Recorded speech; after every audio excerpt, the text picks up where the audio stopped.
Hey guys, don't you hate going to church? Well, fortunately I am heading towards a church in Brooklyn, Connecticut, Old Trinity Church. I'm having a little difficulty finding it actually because the address is totally wrong, but we're going to kick on and hopefully bring you the next creepy place of New England, Old Trinity Church. Peace out, man. Hey everybody, welcome to Old Trinity Church. We finally found it. It was a little difficult. Luckily, there's an old-timer who knew what we were talking about. Okay, we're not going to go on the property. Why?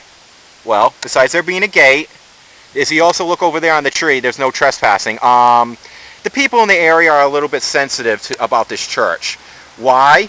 Well, let me first tell you, this is an Episcopal church, and it was built back in the 1700s. I think 1781. I'm not exactly sure when this church was exactly built. Okay, the church has been connected with a guy named Michael Ross, and I think that's where it comes out as where people are just like, you know, a little sensitive about it. Okay, Michael Ross was born, July 26, 1959, and he was a serial killer. I'm a serial killer. I've killed 8 women, 6 in this state and 2 in New York. The first murder that came to our attention was Tammy Williams. The second murder was a girl that was last seen about 3 miles from where Tammy Williams had been murdered. Each time I killed, I made myself believe that I wasn't going to kill her. The next person to be murdered was a person by the name of Robin Stavinsky.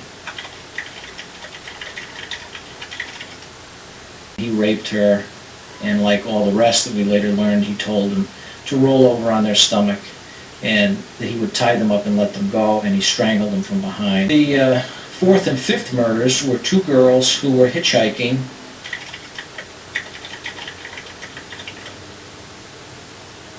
Anyway, took them to a place, tied them up with some cloth that I had in the back seat. I put the younger girl, Leslie Shelley, into the trunk of the car, and I took the other girl, April Bernay, out, and I raped her and killed her. He came over to the car and he told Leslie Shelley that, I'm sorry, that I'm going to have to kill you, and he took her out of the car and he put her on her stomach and he strangled her to death. The last victim in Connecticut that we were aware of was the one that ended up in getting him caught, and that was a girl by the name of Wendy Baribeau.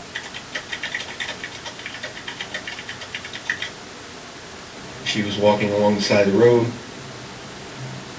and I just stopped the car, got out of the car, went, raped her and killed her. He was sentenced to death on July 6, 1987. And was executed May 13th, 2005. Now, people should know that New England is not really well known for, well, the death penalty, and it was actually the first execution since 1960. I'm going to do another close-up of the church. You know, I mean, this is one way of sort of beating the whole no trespassing thing. So, okay, zooming out. Okay, why? Now, what's the link between Michael Ross and this church? Well, rumor has it that he raped and murdered 3 girls on the property, particularly, I heard the cemetery over there. I'll do a close-up. And he took their blood and wrote, I love little girls on the church foundation. However, I get so many different reports from all the stuff I read online and stuff like that. One person has said that it wasn't at the church or in the cemetery. It was, let me move over, it was actually in the backwoods. Another person said it was a third of a mile up the road from the church. And other people have said there was no murder here at all. But, I mean, I'm getting so many different things about it. One person said that her father worked at this church, and that her father had to testify because of the murders in here. So, I don't know. So, okay. Now, supposedly it's haunted because of that, and that's why the church is now abandoned, but partially I also heard it was abandoned because of the heating duct too. So you gotta take the fact with the fiction and the fantasy. If you're here at night or during the day, I don't know, wherever, you can actually hear the screams of the rape victims. If you go in, don't do that. You gotta make the people think it's actually haunted. If you go in the backwoods, which obviously you can't because there's no trespassing, you'll actually become possessed. Ooh, I'm possessed, possessed, whatever. And supposedly you can actually see a priest in the window. So we're gonna do a zoom. Supposedly there's a priest in a window, and I will say this is actually a pretty creepy spot, and I actually totally wish we can go on the property. Totally wish we could. And it's actually been said that sometimes at night you can actually hear church in session. Now, the church is still kind of used. It's like open to the public August and September, every second and fourth Sunday. And depends on who you ask if this place is really haunted or not.